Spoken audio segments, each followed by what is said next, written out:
Wednesday evening, everybody. I'm Chris Therien, former Philadelphia Flyer, and every Wednesday night for the last now 10 weeks, we've been here at Total Turf in Pittman, New Jersey. Me and my partner, Jim McCrossin, who is also the Flyers' head athletic trainer. It's always a pleasure to join Jimmy. We've had some great content, and again, in week 10, we're going to have some more great content for you. This week is going to be about keeping yourself prepared mentally and physically during these COVID stoppages, especially for some high school kids.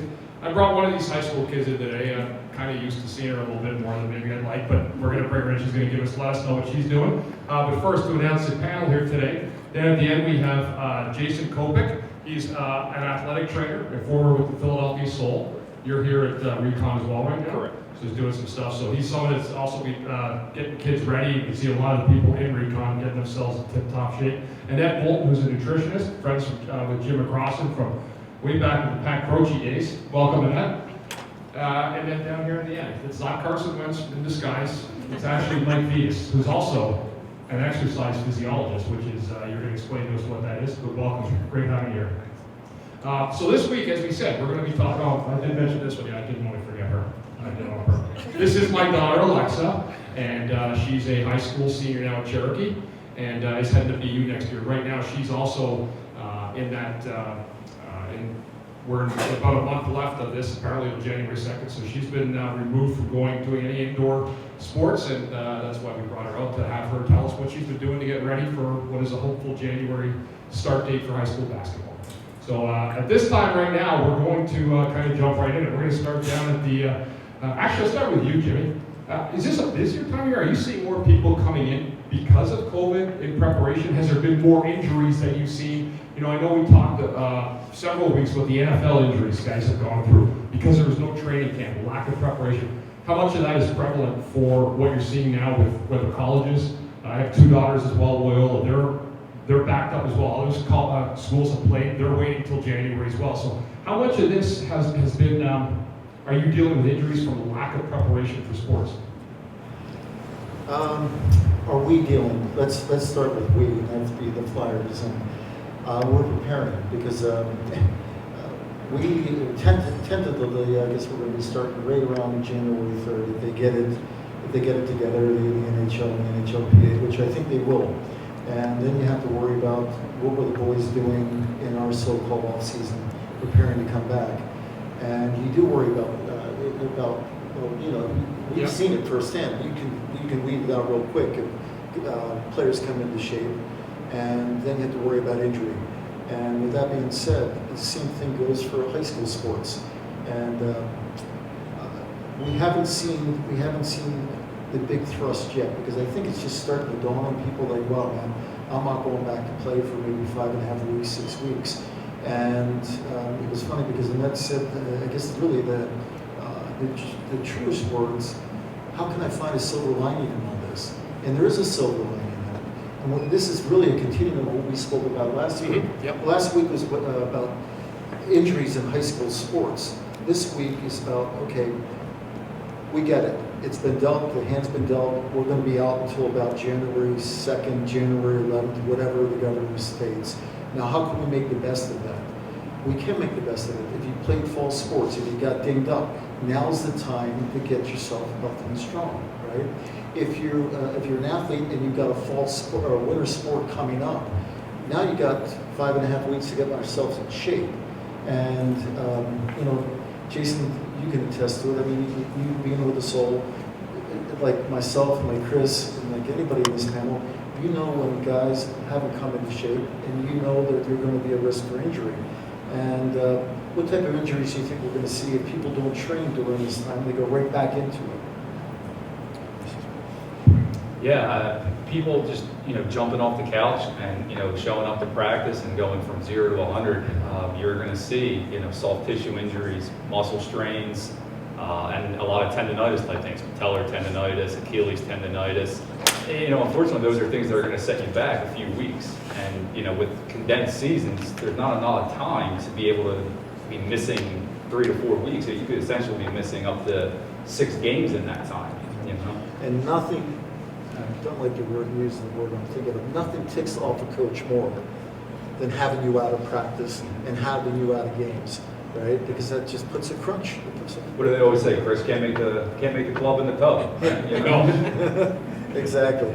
But one other thing too, and I'll give it back to Chris, but in your take, what can they be doing? What can athletes be doing at home now to keep their body in shape in terms of nutrition? That's a great question. I know it was difficult for me, and I had a son that was really just getting into bodybuilding.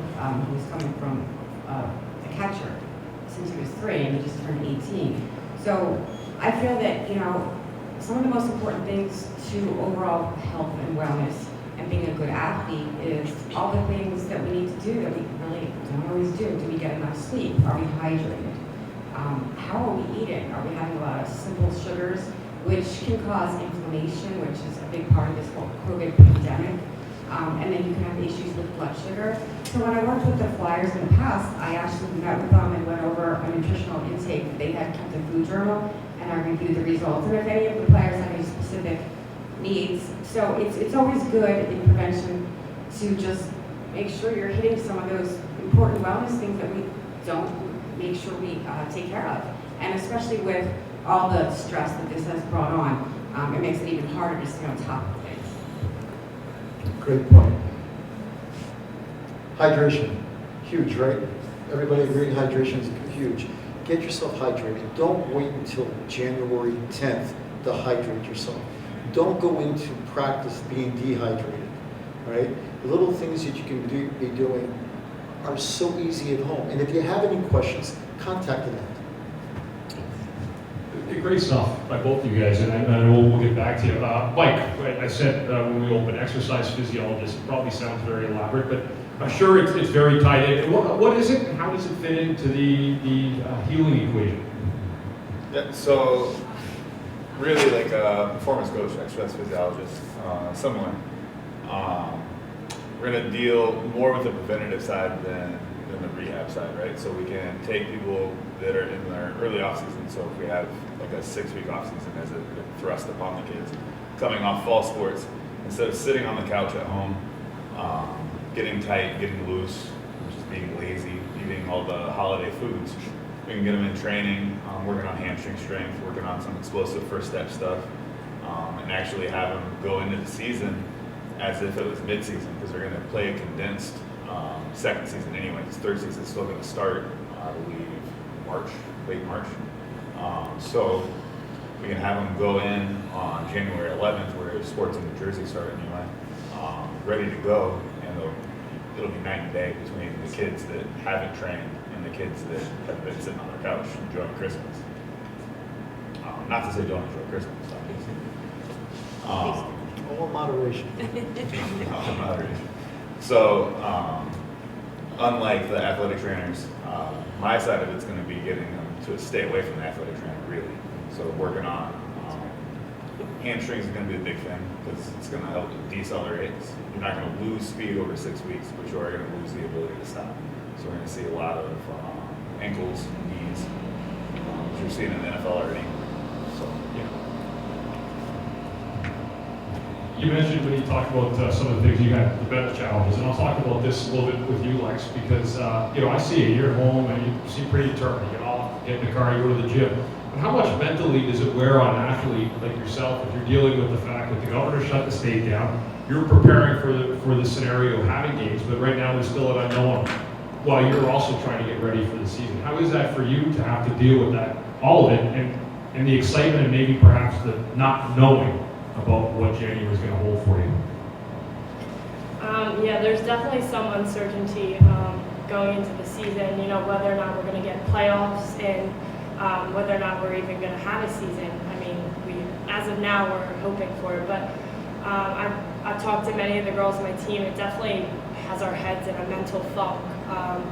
We're kind of just getting back to it, like trying to do captain's practices, and it's just not the same. We feel restricted to certain things, like wearing the masks at practices, and it's all just mentally just kind of takes a toll.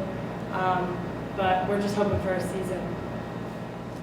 Last year, of course, Lex's team at Cherokee, she goes to Cherokee, she's heading to Boston University next year. But she, one of the unfortunate parts of it is we made it to the state championship game, and they did not get the chance to play in the middle of March. It was the day before the state final game. So there's a lot to play for this year. Great stuff. Jimmy, when you go back, we're just, again, talking about injuries. Again, just with hockey and a lot of these other sports, and you know as well, both of you guys, how much is it when you have sports starting at different times the way they are, like hockey beginning in January? We'd be close to the 50 game mark by January. Now you're looking at maybe playing 56 games starting. Football got off on the right start, but baseball kind of was stretched a little later. Basketball was as odd as hockey in a sense for the summer. They got finished, but they're starting in 2 weeks. What is this going to look like in terms of the bodily functions and where these players are going to be at mentally and physically because of the time situation, the month change of when these seasons will start? Great question. I think we're going to be scattered across the board where we are in terms of fitness. Yeah. Everybody has their own opinion about how fit they are. And we won't have the opportunity to do our conditioning test as we normally do. I enjoyed that too. Yeah. But the real key to it is how many games are we going to be playing back to back? Yeah. And the grind's going to come on you because they're not quite sure, are we going to be playing in different pods? Like there's one idea that we would be in the same pod with Boston, the Islanders, the Rangers, the Devils, Washington, and us, and we'd be traveling back and forth. And we may be playing 7 games in 14 nights. And you touched on it, rest. Rest is a powerful weapon. And just, we all know that, that it is a powerful weapon. And this is the time to get your rest, but it's also the time to work hard.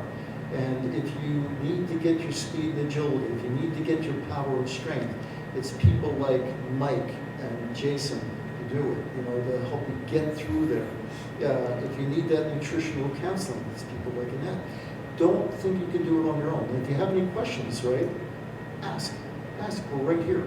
But Jason, you can attest to it too, right? I mean, I'm sure you never went through something like this in terms of the soul, but being associated with a pro team, it throws off that whole mindset, right?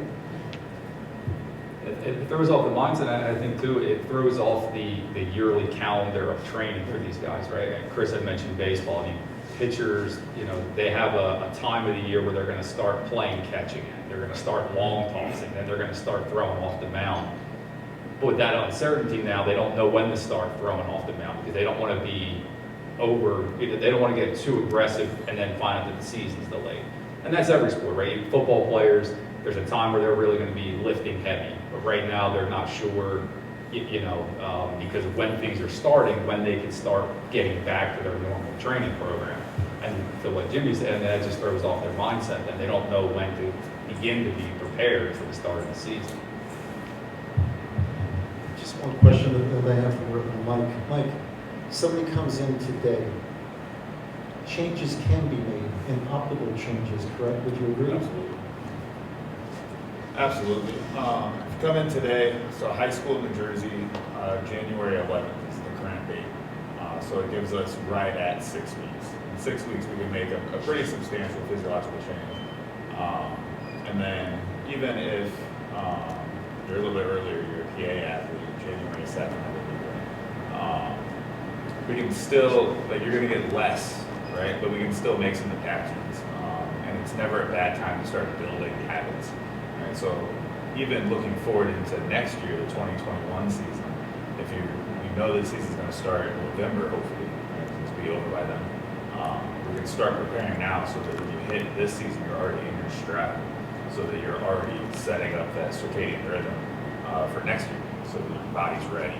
So we look at it long term as well. But definitely, 4 to 6 weeks would create substantial change. Yeah, and the other thing too, when you look at, it's funny when you talk about hockey too, and the start times. I wonder how many of these sports may actually transform their start dates moving forward. There's been a long rumor in the NHL that they'd always wanted to start around Thanksgiving, to alleviate a lot of the NFL games that we're kind of running up against in the marketing. That's a marketing thing, nothing to do with injuries, but it's amazing though what things happen. Like look at football this year, the injuries, right? We've seen guys get COVID, and then you got games now Monday and Tuesday night, multiple games on Monday night. So that's kind of the landscape we're living in. Do you expect to see more of the same, you guys as well, through the winter, even with the vaccine coming? I mean, how much of this is going to be prevalent again through this winter? Probably the same as it's been, right, for the last year, since last March. Yeah, I believe it's going to be about the same. I mean, you know, the CDC tells us that Philadelphia, I guess the vaccine's coming to Philly this week, next week, and hundreds of thousands of doses. But sports is going to take the back step. We're not a priority right now. Yeah, though the government does recognize that sports and pro sports is needed for the mental part of this fans. They need it. But you know, we need our healthcare workers, right, getting vaccinated. We need our firefighters. We need our teachers, and then it comes down to, you know, us on the pecking line. And when that will be, I'm not quite sure. You know, obviously we're all hoping that we get done before we go back to play. But if we don't, I'm sure we're going to see things like the NFL, that we may have 5 guys, 6 guys out. And if that's the case, what do you do?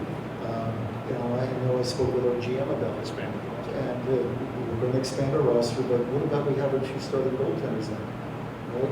What about we have, so we're going to kind of divide us up in the locker rooms, even if the skates on, we're going to divide ourselves up, so if one group gets it, the other one moves forward. And it's the best we can do. Yeah, there's a lot of challenges, and I see it, you know, just watching TV, and certainly with hockey this year, going into the bubble, looked like the NBA and the NHL did a great job. Really, at least finishing the season, it's a little bit different, I think, from a financial standpoint, see what they can do now. But they're going to try, and it's going to be, I look at it like the Major League Baseball and football got through it, going city to city, so I believe hockey will do it as well, with better therapeutics now. Go back to you, Annette. How much has nutrition changed since, you know, you said you go back to Pat Croce days, but how much of that science of nutrition has indeed changed in modern day, in 2020, from maybe what it was in 1990? To be honest, I really think that it goes back to just basic nutrition and really understanding how to eat a balanced diet. And if you have specific needs, whether it be diabetes or cardiac disease, you have to kind of put those into the equation. But generally, you still need to have your nutrients, your carbohydrates, your proteins, and your fats, and you need to hydrate. You know, supplements is a whole different thing on top of just basic good nutrition. And, you know, you had spoken about overdoing it. You know, I had a girlfriend who got COVID, doesn't sleep well. She takes care of 2 kids, works at home, like the whole situation. And she went back to the gym and overdid it, you know.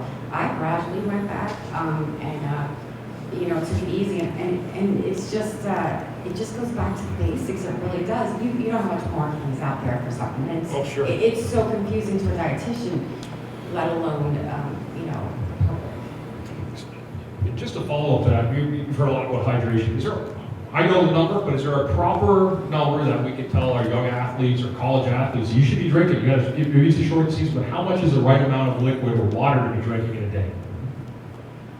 Yeah, so it's the old 8 times 8, but there is a little formula per body weight, but at the moment, I can't remember, so. Okay. Sorry. I will follow up with you exactly. I know for males, only because that's what I deal with almost every day, we're having, it really goes on their body weight, like you said. But most of them are up about 100 fluid ounces or more a day. And, you know, in that intake, there could be a coffee, right? There could be some type of supplemental drink. I'm not going to promote anything, but there could be a supplemental drink that's high in sugar that you don't want to do, so you cut it in half. Yeah, so you want to drink, and what I always say, excuse the language, and you want to drink enough that you're pissing like a racehorse, because that's the honest God's truth. Because if not, you know, if not, you want to be looking at your urine too, Because if it's like a dark ale, that means you're not hydrated. And when you're dehydrated, right, you're not going to perform well. If you can. I was rarely hydrated. It's more the darker color. We're going to open up to any questions. If anybody has anybody here on the panel, we got about 8 minutes left or so. If anyone has any questions about it, or I'm going to come up with another one really quick right here to ask somebody at the table. Lex. Yeah. Of course I'm going to go to my daughter. How excited are you about this season for you? And when you talk to your coach, does he understand what's going on right now in terms of what the deal is with COVID, and how is he handling it? Yeah, I'm really excited for the season. I was just hoping to have one. Actually, I talked to my coach the other day, and he called me ecstatic. He was so excited that the season got pushed back because from the start, last season when COVID hit, he wasn't sure that we were going to have a season this year. So, hearing him call me, so excited that it got pushed back, really made me excited inside too, because even if the season's short, at least I'm getting a senior season. So that's really the main thing I'm excited about. How much contact do you have, Jimmy, too, with the coaches? Like, how much are they involved right now in finding out where the players' conditioning is at, even as of now before camp starts? Are they pretty active right now in finding out where players are at in terms of their physical conditioning? So active that we have a coaches meeting tomorrow. Yeah. So, yeah, they keep pretty good tabs on their players, and AB does a really good job of following up with each and every one of the players, and really all the staff to make sure that everybody's mind is set to go and play. But January 3rd, we're ready to go, and you better be in camp, ready to come. And I know we've got a few guys that wives are to give birth, like right on December 30th or the 1st, and that's going to be tricky because they got to come in from Europe. And so, but the other guys will pick up for them like we always do, and we go from there. But our coaching staff is really on top of the players, and not to the point like they're beating them, but they just want to make sure that, hey, we care about you, we care about the season, even if we're playing 56, 58 games, right? We're going to go full tilt, and starting on January 13th, if that's the date we're going to start, we're going full bore and be ready to go. I played for Ken Hitchcock, so it's been all downhill since then. I had heroin interest here. Yeah. Jimmy was here with them too. Life was a grind.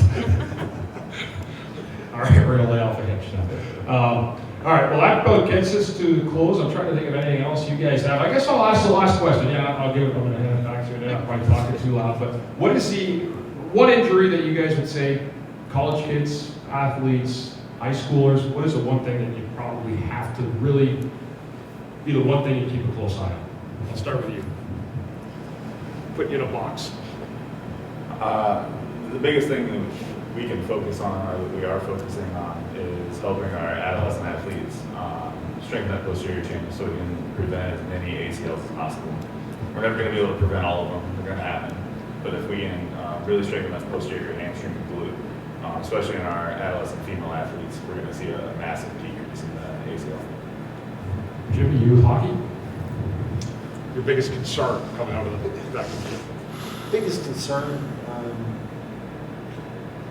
is, well, we all been through it, right? My hip flexors killing me. Oh, yeah. My adductors are killing me, right? Got an adductor strain, right? Groins, hip flexors, because they're the things that will sneak up us in camp. Once hitting starts, it's a whole new animal, but it's the groins and the hip flexors. Couldn't agree more with Jimmy. From an arena football perspective, the soft tissue muscle injuries were what really would set us back. The training room would be filled during training camp with all the speedy guys, the receivers, the defensive backs, and you would just know that they hadn't been out in the field running routes, and they went out there and they went 100% on a route, and now they're going to be missing time 2 to 3 weeks, something like that.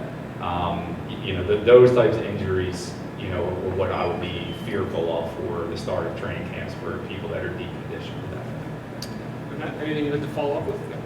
I just wanted to say, we mentioned the silver lining, and when COVID came and my gym closed, I really couldn't believe it. And I didn't know I was going to be able to stay in shape. And basically, I started doing yoga on live Zoom with my lifetime yoga people.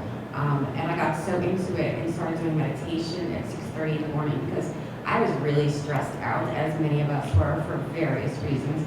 And then we started doing a book club, and I'm co-sponsoring that tomorrow night. I will put info on my Annette Marie page on Facebook, but it is the Book of Joy, Dalai Lama, and Tutu. I'm sorry, I am forgetful tonight. But in any case, I tried to find the silver lining, and now I was inspired to become yoga teacher training certified, and that starts in March. But I want to just add that to my whole repertoire. I think mindfulness and preventive is so important, along with the basics of nutrition. One last thing I have to say about injuries is this too, is that we trained hard when we were together. Did we ever? And we did. You know, just because you read about somebody that, you know, pulls up lane with a hip flexor or groin, please don't take it that they didn't train hard. There's a difference between, and Lex, you know this too, that you're training by yourself. Then when you get together with captain's practices, right, the intensity goes up, right? And we were fortunate because we had a big group of high caliber athletes training with us during the summertime. So we set the tone, right? You guys set the tone. But if you have somebody out in Yellowknife, I'm sorry, right? And training by themselves, or you know, out in Moncton, training by themselves, and training with, and not to take anything away from junior hockey players, but the intensity is different. It is. And when you come into practice, right, and you're hanging out with the big guys, right, the intensity is going to shoot up a lot, and that's a whole different ball game. And what I'm getting at is that just don't look at an athlete's they didn't train hard. They probably trained as hard, but maybe the intensity of what they were training at just wasn't where it is for either NHL level, right, collegiate level, whatever level it was. Well, again, that'll wrap up our 10th week. We've had a lot of fun doing these, me and Jimmy. There's some great content out there from parents, students, coaches, administrators, athletic trainers around the country, learning from some of the best here at Recon. So we thank you again for another great week. I'm Chris Therien again. From down on our end here, we have Jason Kopec, Annette Bolton, of course, the great Jim McCrossin. What's your name? It's Alexa. And Mike Vidas. Just one question, Mike, or Jason. Mike, how can they contact you? You can reach out to us here at the Energy Lab, either on Instagram at the Energy Lab, Facebook, the same, or send me an email. It's MVidas, it's VIDAS at the-energylab.com. We'll try to add that if we can to the bottom of our, when we put it up on YouTube. Anything else from you on your end? Good. All right, well, that'll wrap up week 10. I want to thank you, Jimmy. You guys going to wrap it up with our sponsorship. I want to thank our sponsors, Total Turf, and what a great place. And looking forward to seeing the fields back open. I mean, right now we got girls field hockey outside because you're allowed to be outside and practicing, but the courts are dead, the inside things are dead. The Energy Labs were on, and Recon Sports is going. Recon Orthopedics, thank you for your sponsorship. Recon Physical Therapy, and of course the Energy Lab, thank you. Thanks, everybody.